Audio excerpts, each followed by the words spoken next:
Di tengah ramainya perbincangan publik, polemik akun Fufu Fafa tidak hanya berhenti pada soal siapa pemiliknya. Isu ini perlahan melebar, menyentuh dinamika politik yang lebih luas, termasuk relasi antara Prabowo Subianto dan Joko Widodo. Seorang pakar komunikasi politik menilai, diskursus yang berkembang di kalangan warganet berpotensi mengakselerasi keretakan hubungan keduanya. Dalam pandangannya, narasi yang beredar bisa membentuk persepsi publik bahwa relasi politik yang tampak harmonis di permukaan sesungguhnya menyimpan dinamika lain di balik layar. Bahkan, diibaratkan seperti sebuah panggung sandiwara, di mana realitas dan tampilan publik tidak selalu sejalan. Di sisi lain, perhatian juga tertuju pada dampak yang lebih luas terhadap figur Gibran Rakabuming Raka. Lembaga pemantau media sosial berbasis kecerdasan buatan, Drone Emprit, menilai polemik ini berpotensi menimbulkan sejumlah konsekuensi serius, mulai dari penurunan reputasi dan citra publik, meningkatnya polarisasi di antara para pendukung, hingga munculnya krisis kepercayaan terhadap kepemimpinan. Situasi ini menunjukkan bagaimana sebuah isu di ruang digital dapat berkembang dengan cepat, membentuk opini, dan mempengaruhi persepsi publik secara luas. Di era ketika jejak digital menjadi konsumsi bersama, batas antara fakta, interpretasi, dan spekulasi menjadi semakin tipis. Berikut adalah hal-hal yang perlu Anda ketahui seputar polemik akun Fufu Fafa. Di tengah riuhnya dinamika politik Indonesia pasca pemilu 2024, sebuah nama anonim tiba-tiba mencuat ke permukaan, Fufu Fafa. Akun ini menjadi sorotan publik setelah warganet menemukan jejak digital yang dianggap tidak biasa, penuh komentar tajam, opini politis, dan pola komunikasi yang mengundang kecurigaan. Spekulasi pun berkembang liar. Sejumlah warganet menuding bahwa akun tersebut dimiliki oleh Gibran Rakabuming Raka. Dugaan ini bukan tanpa alasan.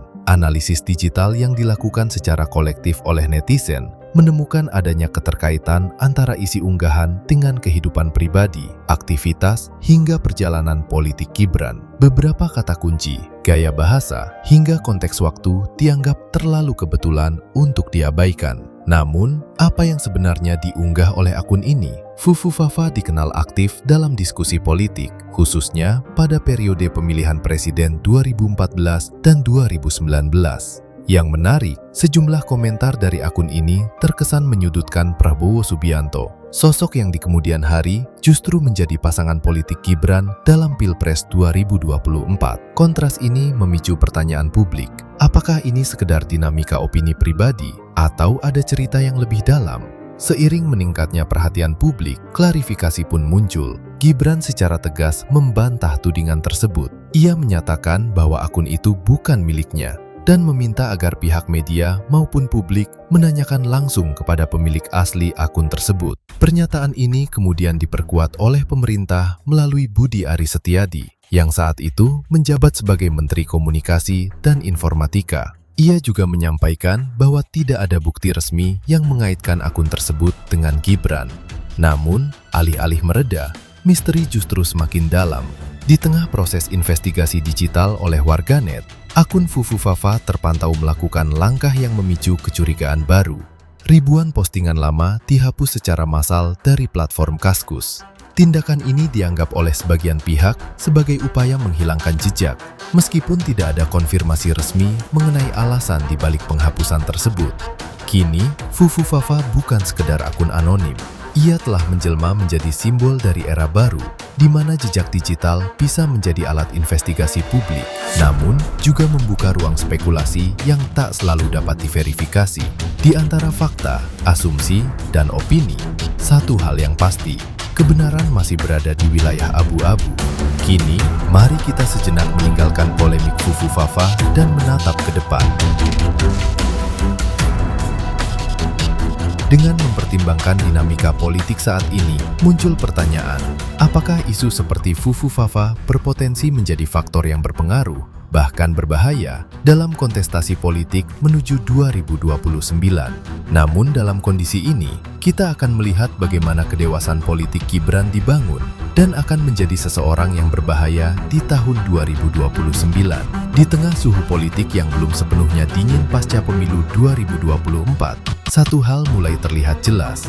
Perubahan gaya komunikasi Gibran Rakabuming Raka, pernyataannya yang menyebut Yusuf Kala sebagai senior, mentor, sekaligus idola, bukan sekedar basa-basi politik. Bagi sebagian analis, ini adalah sinyal bahwa Gibran sedang membangun positioning baru, lebih dewasa, lebih merangkul, dan lebih aman di mata publik luas. Menurut Ari Junaidi, langkah ini mencerminkan kematangan komunikasi politik yang mulai terbentuk. Gibran tidak lagi tampil reaktif, tetapi justru memilih jalur yang lebih terukur. Dalam beberapa kesempatan, ia tampak menahan diri dari pertanyaan-pertanyaan yang berpotensi memancing konflik. Dalam politik, diam bukan berarti lemah. Diam bisa jadi strategi.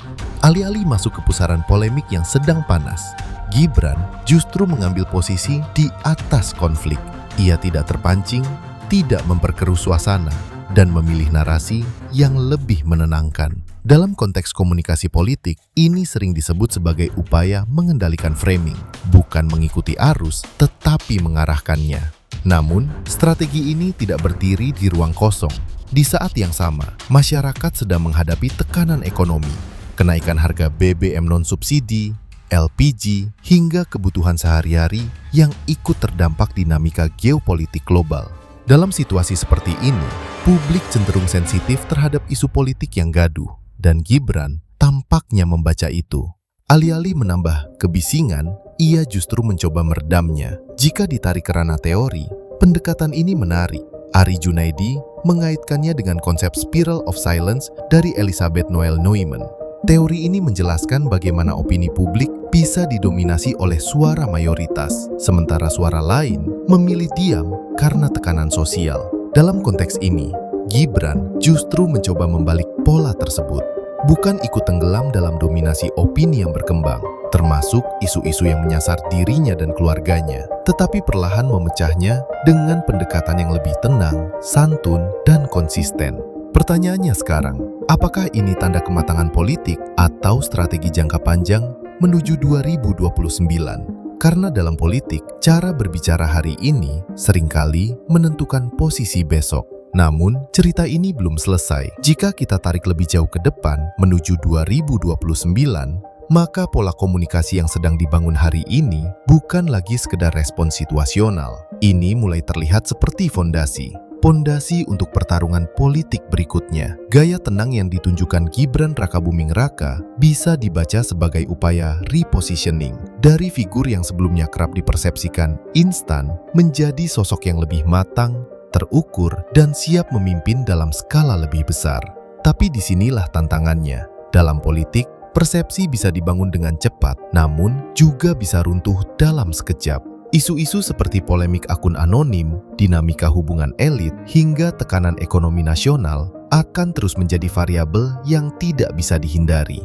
Publik tidak hanya menilai dari apa yang diucapkan, tetapi juga dari konsistensi sikap dan keputusan yang diambil di saat krisis. Artinya, strategi komunikasi saja tidak cukup. Akan ada fase di mana narasi harus dibuktikan dengan tindakan nyata. Di sisi lain, lanskap politik Indonesia juga sedang berubah. Polarisasi belum sepenuhnya hilang, kepercayaan publik terhadap elit politik masih fluktuatif, dan generasi pemilih baru, terutama pemilih muda, semakin kritis terhadap autentisitas seorang pemimpin. Dalam konteks ini, pendekatan yang terlalu aman justru bisa menjadi bumerang, karena publik tidak hanya mencari ketenangan, tetapi juga ketegasan. Pertanyaan besarnya kemudian bergeser. Apakah strategi meredam konflik ini akan cukup kuat untuk menghadapi tekanan politik yang lebih keras di masa depan? Atau justru akan diuji ketika situasi menuntut keberanian mengambil posisi yang tegas? Satu hal yang pasti, menuju 2029, setiap langkah kecil hari ini akan direkam, dianalisis, dan diingat. Dan dalam politik modern, jejak digital tidak pernah benar-benar hilang. Pada akhirnya, politik bukan hanya tentang siapa yang paling kuat hari ini, tetapi siapa yang paling konsisten dalam perjalanan panjangnya. Apa yang sedang dibangun oleh Gibran Rakabuming Raka hari ini, ketenangan, kehati-hatian, dan kontrol emosi bisa menjadi modal besar. Tapi di saat yang sama, itu juga membuka ruang ekspektasi yang jauh lebih tinggi dari publik. Karena semakin tenang seorang pemimpin terlihat, semakin besar tuntutan agar ia tetap teguh saat badai benar-benar datang. Menuju 2029, panggung politik Indonesia tidak akan menjadi lebih sederhana. Justru sebaliknya, akan semakin kompleks, semakin cepat, dan semakin sulit diprediksi. Relasi antar elit bisa berubah, persepsi publik bisa berbalik, dan isu-isu lama bisa muncul kembali dalam bentuk yang lebih besar. Dan di titik itulah, semua akan diuji. Bukan hanya soal komunikasi, bukan hanya soal citra, tetapi soal ketahanan karakter. Apakah narasi yang dibangun hari ini benar-benar mencerminkan kepemimpinan yang solid atau hanya strategi yang efektif untuk sementara waktu? Publik mungkin bisa lupa detail, tapi mereka tidak pernah lupa kesan. Dan dalam era digital seperti sekarang, jejak sekecil apapun bisa menjadi penentu arah masa depan. Satu langkah, satu pernyataan, satu keputusan. Semuanya akan terhubung menjadi satu cerita besar. Cerita tentang siapa yang layak dipercaya dan siapa yang hanya sekedar tampil meyakinkan. Menuju 2029, satu hal yang pasti, ini bukan hanya soal siapa yang akan menang, tapi siapa yang mampu bertahan. Namun, membahas arah politik menuju 2029 tidak akan pernah lengkap tanpa melihat satu sosok kunci, Joko Widodo. Meski secara konstitusional masa jabatannya memiliki batas, pengaruh politik seorang Jokowi tidak serta-merta berhenti ketika ia tidak lagi berada di kursi kekuasaan. Justru dalam banyak kasus politik, fase setelah kekuasaan formal berakhir seringkali menjadi momen di mana pengaruh informal bekerja lebih fleksibel dan kadang lebih kuat. Dalam konteks ini, Jokowi berada pada posisi yang unik. Di satu sisi, ia adalah presiden yang telah membangun basis legitimasi kuat selama 2 periode. Di sisi lain, ia juga merupakan figur sentral dalam lahirnya kepemimpinan Gibran Rakabuming Raka di level nasional. Relasi ini bukan hanya hubungan politik biasa, tetapi juga memiliki dimensi personal yang tidak bisa diabaikan dalam membaca arah kekuasaan ke depan. Pertanyaannya kemudian menjadi lebih kompleks. Apakah Jokowi akan benar-benar mundur dari panggung atau justru memainkan peran sebagai kingmaker di balik layar? Sejumlah analis melihat bahwa Jokowi berpotensi tetap menjadi jangkar stabilitas politik, terutama dalam menjaga kesinambungan kebijakan dan arah pembangunan. Dalam skenario ini, kehadirannya bisa menjadi penyeimbang di tengah dinamika elit yang cair, sekaligus memberikan legitimasi tambahan bagi pemerintahan yang berjalan.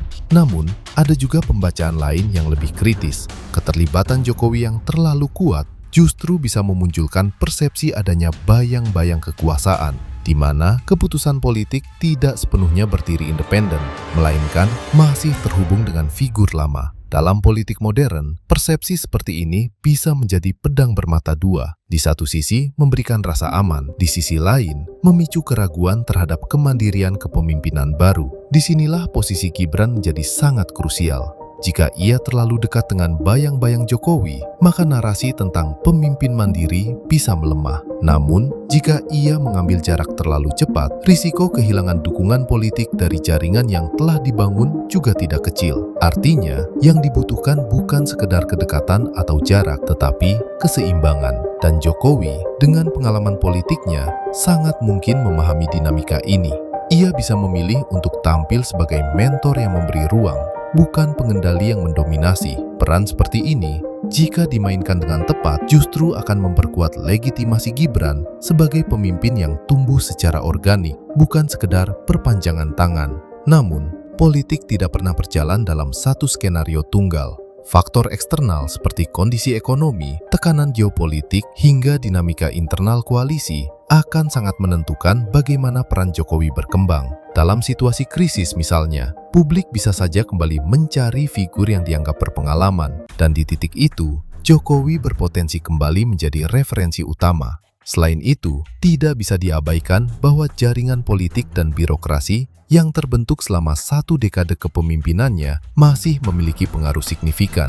Loyalitas, kedekatan personal, hingga kesinambungan program akan membuat nama Jokowi tetap relevan dalam berbagai pengambilan keputusan strategis. Di sisi lain, oposisi politik tentu tidak akan tinggal diam. Narasi tentang politik dinasti, perpanjangan kekuasaan, atau kendali dari belakang layar berpotensi terus dimainkan untuk menguji legitimasi kekuasaan yang ada. Dalam konteks ini, setiap langkah Jokowi, baik tampil di depan publik maupun memilih diam, akan selalu memiliki implikasi politik. Menariknya, Jokowi selama ini dikenal dengan gaya politik yang cenderung tidak konfrontatif, tetapi efektif dalam membangun pengaruh. Ia tidak selalu berada di pusat konflik, tetapi seringkali menjadi penentu arah di momen-momen krusial. Dan pola ini bisa saja berlanjut. Menuju 2029, Jokowi bukan hanya sekedar mantan presiden. Ia adalah variabel aktif dalam persamaan politik Indonesia. Kehadirannya bisa menjadi faktor penentu, baik dalam memperkuat stabilitas maupun memicu dinamika baru, tergantung bagaimana peran itu dijalankan. Pada akhirnya, hubungan antara Jokowi dan Gibran akan menjadi salah satu cerita paling menentukan dalam perjalanan politik ke depan. Apakah ini akan menjadi kisah transisi kekuasaan yang mulus, di mana pengalaman bertemu dengan energi baru, atau justru menjadi sumber tarik-menarik yang membentuk ulang peta politik nasional? Jawabannya belum terlihat hari ini. Namun satu hal yang pasti, dalam politik, bayangan masa lalu seringkali lebih panjang dari yang kita kira.